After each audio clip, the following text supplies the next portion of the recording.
sama yang mengantarkan perintah bahwa Pak Tobing harus segera mengemas pakaiannya. Waktu itu saya sudah ya, sekolah sama Muldoko, sama Leduik, sama adik-adik itu. Ya. Terus saya bilang, Pak, ini saya squad. Kebetulan Susdandrem di saya squad. Saya bilang apa? Ini adalah pendidikan tertinggi di Angkatan Darat. Saya tahu doktrin. Saya bilang sama yang mengantar surat, saya minta dibuka Dewan Kehormatan. Siapa yang salah? Hanya nggak berani itu saya dikeluarkan.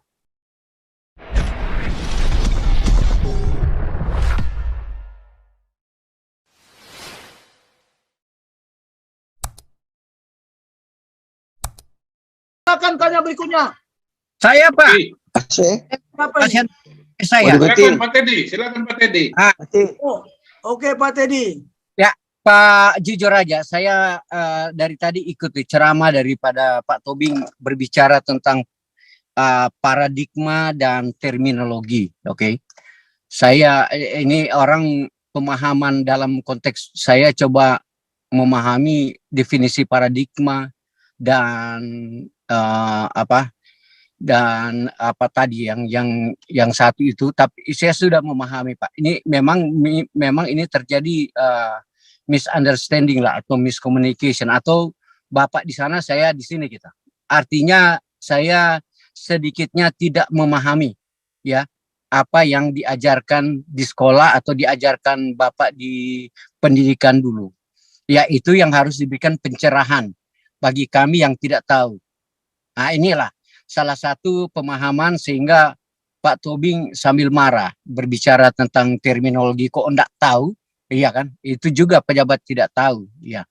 Ya kemudian Pak ada lagi satu bahasa yang yang dikatakan Presiden masalah kalimat moderasi, ya.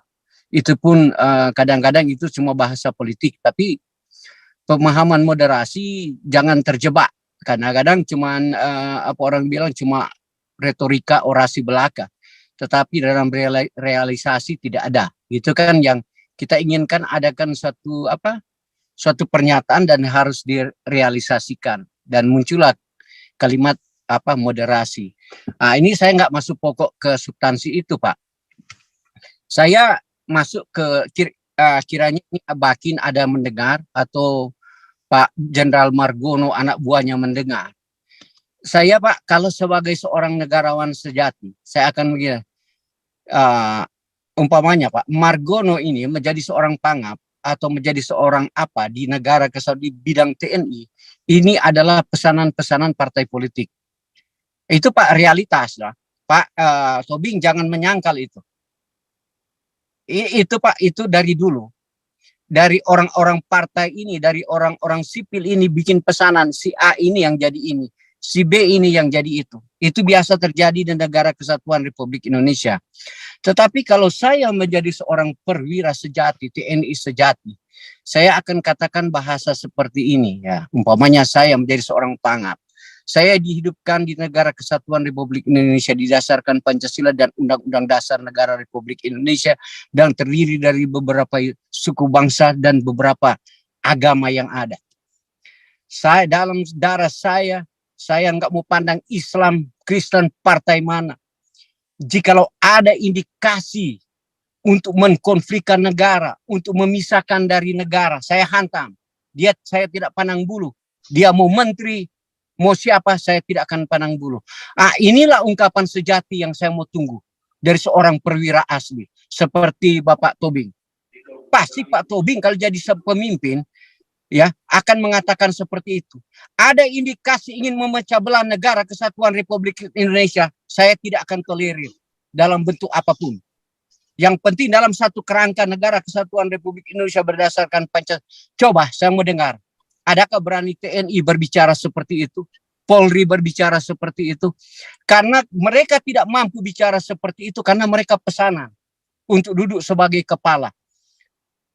Kalau yang saya bilang tadi, mungkin kalau darah saya menjadi seorang pangap, umpamanya saya Pak, bahasa saya akan saya ekspresikan seperti itu. Saya tidak peduli. Kamu mau agama apa? Kamu mau di partai mana? Kamu mau menteri siapa? Saya angkat. Kalau ada indikasi Anda untuk memecah belah negara Republik Indonesia, nah itu saya angkat topi. Kenapa ada pengalaman seperti ini, Pak? Seperti Dudung lakukan. Itu kenyataan. Sebenarnya waktu Dudung melakukan hal di Jakarta, apa jadinya, Pak? Tentram kan secara otomatis. Kemudian banyak partai-partai, banyak orang pemerintah tidak ingin dia lakukan seperti itu. Salah satu wakil presiden. Itu udah rahasia umum, Pak. Saya nggak usah ungkapkan sini, nanti Bapak Tobing bilang, Teddy, buktikan. Itu, Pak, hampir. Kalau saya jujur aja, saya random ambil 10 orang, 11 orang bilang sama, yes. Pak, kedua, saya bilang, waktu saya di Manado, Pak, jujur saya bilang, orang Irian Jaya yang sekolah di FISIP, salah satu adalah gubernur Irian Jaya yang ketangkap, lulusan FISIP, Universitas Samratulangi. 10 orang saya tanya. 11 menyatakan mereka tidak ingin bersatu dengan Negara Kesatuan Republik Indonesia. Itu udah dikasih dana sekolah. Tapi ini bukan saya mau framing, enggak. Coba Pak Tobing ke Manado, ke IKIP Manado di Tondano, ambil 1 orang dari Irian yang sekolah di sana. Bahasanya sama, mereka enggak mau pisah. Tetapi Pak, kalau Pak Margono tanya sama saya, kalau Anda seorang intelektual, apa pesan Anda supaya mereka tetap satu dengan Negara Kesatuan Republik Indonesia? Ya, mudah-mudahan kiranya sekali-kali lah pemangku jabatan terkenal, menteri lah, Kapolri masuklah ke Zoom ini. Karena Zoom ini hampir semua negara mendengarkannya dan sebagian rakyat Indonesia mendengarkannya. Ya, saya bilang masuk supaya kita diskusi bersama bagaimana kita memampukan kita untuk Papua itu bisa satu terus dengan Indonesia. Seumpamanya Pak Margono tanya sama saya, Pak Teddy, you punya ide ya? Bagaimana Irian itu, Papua itu bisa satu? Saya bilang, saya punya ide. Bangun gereja besar di sana. Bangun gereja besar. Di mana tempat ada itu bangun gereja. Bagaimana, Pak? Jujur aja, kenapa ada dosa negara terhadap Papua? Karena setiap program pemerintah untuk Papua didahului dengan nebengnya Islam itu. Tapi mereka tidak percaya sama saya. Karena ada apa, Pak? Boncengan. Saya bilang, boncengan Islam di dalam kutipnya. Nggak tahu Islam garis keras atau apa. Sekarang kalau saya ditanya, saya bilang, di kota itu yang di mana mereka bangun gereja. Nanti kamu bisa koordinasi, mereka akan sadar karena di Papua itu mereka tidak mendengar siapa-siapa kecuali pendeta. Kecuali saya bohong. Nah, itu negara, oleh sebab itu Papua itu dia sampai kiamat tetap akan merdeka. Saya ulangi lagi, waktu saya kuliah 30 tahun lalu, orang Irian Jaya bahasanya sama. Mereka ingin memisahkan negara. Tetapi saya tahu penyakitnya. Karena Islamnya ini gejala-gejala Islam, anak-anak diambil, bawa ke Jawa, dididik di pesantren, pemuda digodok. Kan gejala-gejalanya udah kelihatan sekarang, Pak. Yang saya bilang, kenapa Papuanya itu, ya Pak, kalau Pak Tobing, saya nggak bohong, kalau Pak Tobing ke Google, ketahuan si Matius itu apa? Dari Kristen ke Islam. Kasih duduklah dia sebagai Kapolda. Tetapi tidak ada penyelesaian. Margono salah lah, Pak. Kalau bawa cangkul, musuh orang Irian kerja. Itu bukan pendekatan, itu pendekatan lama itu, Pak. Pendekatan, lama itu. Yang kasih cangkul, itu gaya PKI juga sama. Kasih cangkul. Supaya, bukanlah. Pendekatannya, saya ulang, bangun gereja besar. Siapa yang akan mendidik mereka untuk menjadi satu negara? Adalah pendeta dan pelayan gereja di sana. Ini kalau mau dengar ya, saya harapkan pemangku jabatan di mana saja dengarin. Ya dengar, mau Margono lah, kira-kiranya anak buah Margono dengar. Dan kadang-kadang saya bilang, Pak Margono masuklah ke Zoom ini, ke Galarua atau pejabat mana, supaya kita diskusi sehat. Kami ini cinta kepada Negara Kesatuan Republik Indonesia, kayak Pak Tobing. Saya juga Pak Tobing lagi berbicara tadi sama dengan pemikiran saya. Negara kita itu hukum yang utama Pancasila, kemudian landasan konstitusi itu selalu Undang-Undang Dasar 45. Sehingga yang dibawanya melawan dengan Undang-Undang Dasar 45 dan Pancasila itu sudah melanggar negara. Tangkap itu. Sekarang saya tanya, kalau Pak Tobing sejati orang militer, kenapa PKS tidak didasarkan Pancasila dan Undang-Undang Dasar 45 dibiarkan secara legal berdiri sebagai partai yang kuat di negara kesatuan Republik Indonesia? Saya tanya, di mana kelemahan pemerintah? Nanti Pak juga saya akui cara pandang Pak Tobing yang saya selalu sedikit marah. Selalu bilang ini aparat negara, dia ini apa negara, bedakan antara sipil dan militer. Sehingga itulah yang dijual belikan sehingga militer tidak bisa bergerak. Nah, ini yang salah, terlalu banyak toleransi. Sebenarnya kalau negara kita tidak ada toleransi sebagai pemangku jabatan, dalam arti tidak ada toleransi mereka melawan Pancasila dan negara kita Pak udah aman, udah tentram. Kemudian tidak pandang bulu agama mana untuk pembangunan. Dikasih ke semua ini dari Sabang sampai Merauke. Tidak mau lihat dia dari agama mana untuk anggaran pajak negara diberikan kepada orang-orang tertentu. Kan sudah gejala sekarang jelas, Pak. Jelas. Negara memberikan subsidi kepada ormas-ormas Islam untuk meraup suara supaya dia menguasai negara. Kan itu gejala di negara kesatuan Republik Indonesia yang dari dulu mereka ciptakan. Tetapi negara tutup mata. Berpolemiklah dia di mimbar. Begini, begitu, begini, begitu. Tetapi bukan begitu caranya.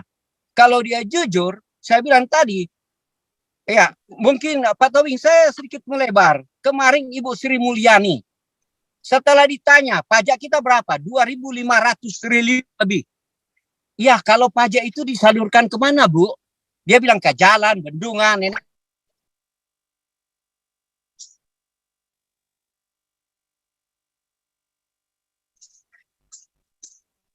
Hilang suaranya Pak Teddy. Oke, saya sudah ngerti lah maksudnya ya. Hilang mungkin apanya, baterainya habis atau apanya itu loh. Jadi begini, inilah yang saya bilang, sejak reformasi terjadi pergeseran paradigma. Karena kekuatan TNI itu, bagaimana mempreteli kekuatan TNI? Karena TNI itu alat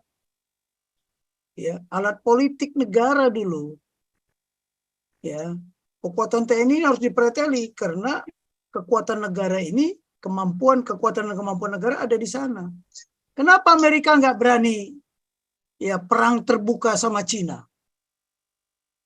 Nanti kita buka sejarahnya bagaimana Cina dulu mendukung Korea Utara.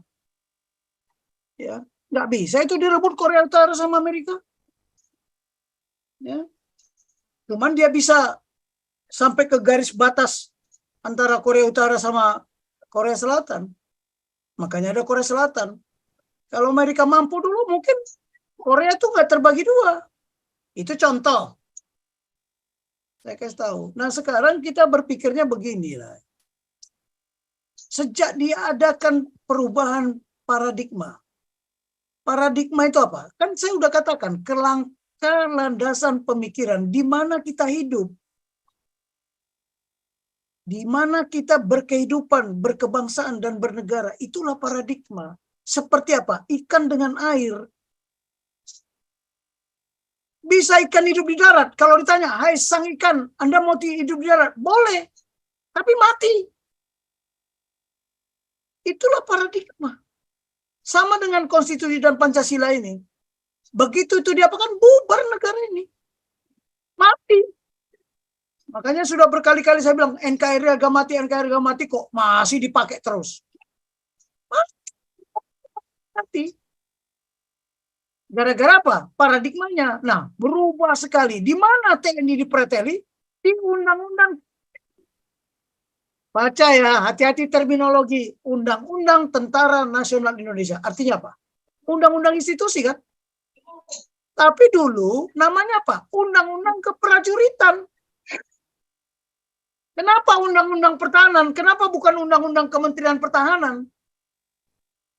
Halo? Coba. Polisi lain lagi, coba. Bukan undang-undang Polri itu Polisi Republik Indonesia, tapi undang-undang kepolisian. Kata keadaan, kata sifat. Jadi jangan dijadikan benda. Nah, paradigma kemudian tadi, kenapa calon-calon para panglima TNI mau di fit and proper test? Itu paradigma juga. Kerangka landasan pemikiran memilih panglima TNI di fit and proper test. And proper.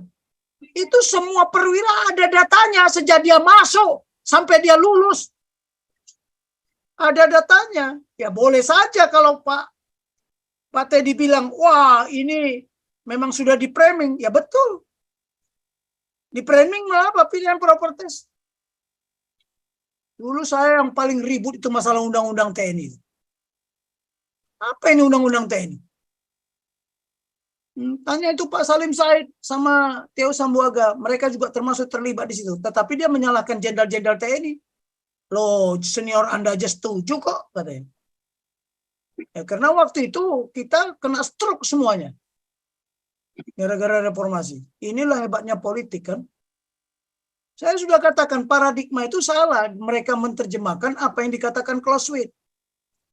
Ya. Perang itu merupakan kelanjutan dari politik. Tapi bukan dari partai politik. Jangan salah. Politik di situ politik negara. Bukan politik partai. Ketika para partai ini berkuasa di DPR, jadi zombie itu, seolah-olah dia yang menentukan semua. Sampai kemarin alutsista aja dia nggak ngerti aja masih bicara tentang itu. Mana? Iya. Nggak ngerti alutsista. Tanya kalau soal alutsista sama saya lah. Saya kepala pusat kajian strategi itu berapa tahun saya mengkaji alutsista.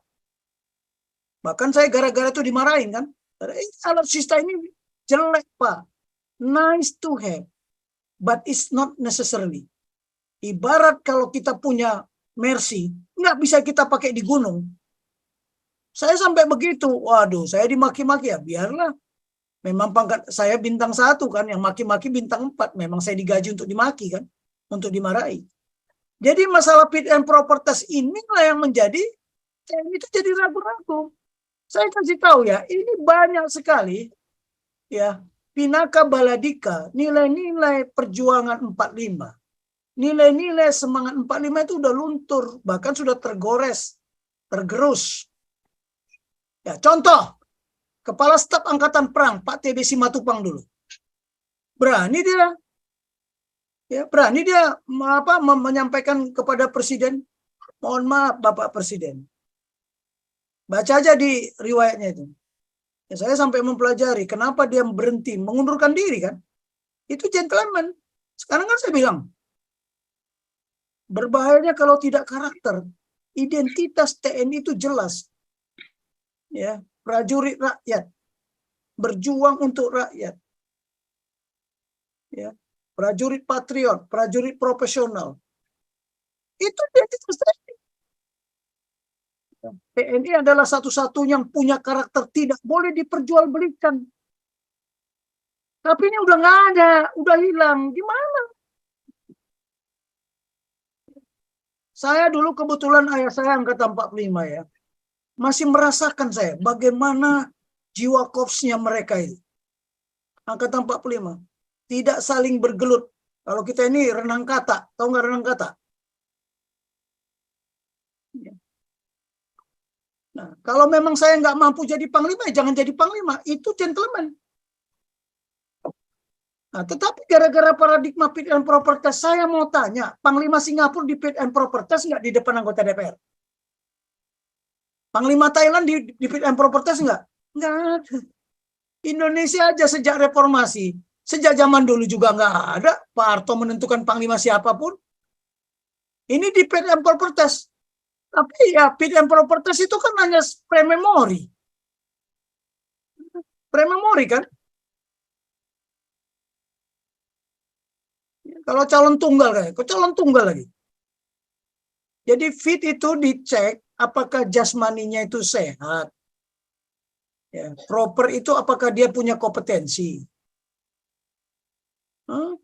Ya kita bisa lihat, tadi kan saya bilang, siapa saja bisa jadi Panglima TNI, tapi dia punya kepemimpinan nggak? Punya karakter dan kompetensi. What is karakter? Rela berkorban, jujur, bertanggung jawab, berani. Berani. That's the way. Dulu Pak TB Simatupang ini ketika saya baca dia mengatakan ke Presiden, Bapak Presiden, janganlah berpakaian seperti militer terus-menerus. Nah, Bung Karno nggak suka. Tapi dia tidak dipecat, dia mengundurkan diri karena tidak sesuai. Ya, Pak Hatta juga demikian. Itu yang orang-orang punya karakter. Kalau sekarang, kalau bisa, ya berenang kata. Tahu berenang kata nggak? Supaya saya jadi apa? Tapi kan saya katakan, leadership is not a position. Apakah dia Panglima TNI? Is not a title. Apakah titelnya profesor, doktor, ya, pangkatnya jenderal bintang 4. Tapi what is actionnya? Dia meninggalkan legasi apa tidak? Dia bertindak, kalau di militer itu ya, seorang panglima itu dia komandan. Dia pelatih utama, dia penasehat. Ya, dia juga hakim. Dia juga saudara. Coba nonton film-film itu. Kalau kalau seperti Korea, komunis itu, komrad. Apa artinya komrad? Semua jadi saudara dia, semua jadi sahabat dia. Ini yang menjadi masalah, ini tidak tertanam. Saya mengerti itu apa? Karena anak saya sendiri sekarang. Setiap pulang kalau saya tanya, sampai sekarang takut pulang. Tahu nggak? Karena kalau pulang ke rumah ini pasti saya marahin dia. Saya tanya dia. Bayangkan. Jadi mohon maaf, Pak Teddy, ini kita sudah dibelenggu, kan saya bilang, dibelenggu sama paradigma. Ada konsep bagaimana menghancurkan kekuatan militer. Ya, di era modern ini. Yaitu tadi, dengan politik. Coba bayangin ya, ketika reformasi, waduh, saya hampir dipecat dari Sesquad, gara-gara sipil-sipil itu ngomong. Masalah hubungan sipil militer. Militer adalah objek. Coba. Oh, saya nggak mau. Objek dari mana? Kau pakai doktrin mana? Hah? Kau pakai doktrin mana? Indonesia enggak. Bukan objek kita. Kita jadikan objek. Objek sipil. Itulah konsep luar negeri. Betul, Pak. Benar, benar. Coba buka. Mari kita buka nanti ya. Hubungan sipil militer yang dikembangkan di Indonesia. Masuk pula dosen-dosennya ke Sesquad. Saya ribut sama dan Sesquad itu. Ini apa ini orang ini? Belajar dong sama kita. Saya sampai mau dikeluarkan tuh dari Sesquad. Nah, terus saya bilang sama yang mengantarkan perintah bahwa Pak Tobing harus segera mengemas pakaiannya. Waktu itu saya sudah ya, sekolah sama Muldoko, sama Leduik, sama adik-adik itu. Ya. Terus saya bilang, Pak, ini Sesquad, kebetulan Susdanrem di Sesquad. Saya bilang apa? Ini adalah pendidikan tertinggi di Angkatan Darat. Saya tahu doktrin. Saya bilang sama yang mengantar surat, saya minta dibuka Dewan Kehormatan. Siapa yang salah? Hanya nggak berani itu saya dikeluarkan. Saya tanya dia mau saya ditaruh ranking berapa persoalan. Nggak perlu ranking. Ya, selection. Saya waktu itu langsung ngomong, saya tidak mau jadi Danrem, biarpun Susdanrem. Dipaksa sama Wakasat waktu itu, dipaksa sama Kasat.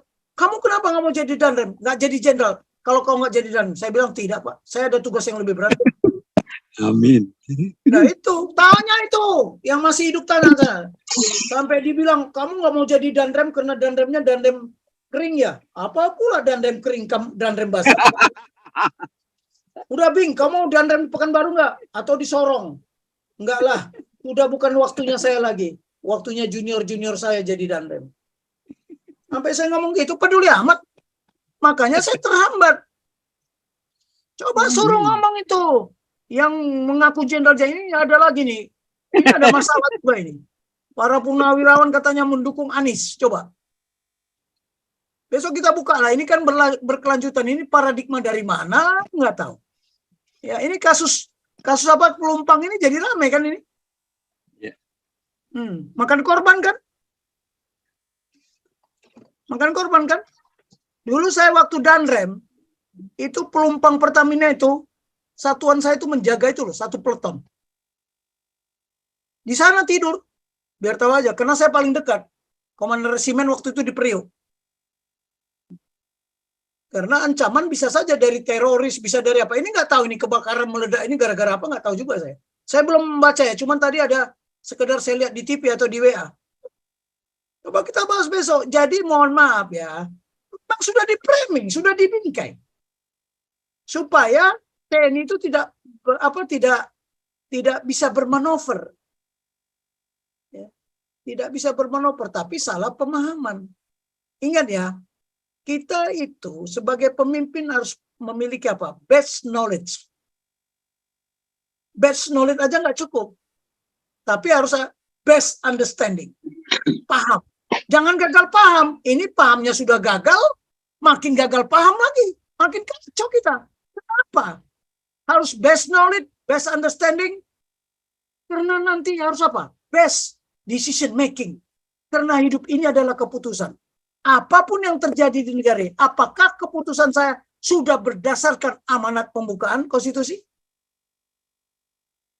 Apakah keputusan saya berdasarkan undang-undang yang diciptakan zombie-zombie yang di DPR itu? Ini berjago. Nah, itulah hati-hati. Hati-hati. Oke.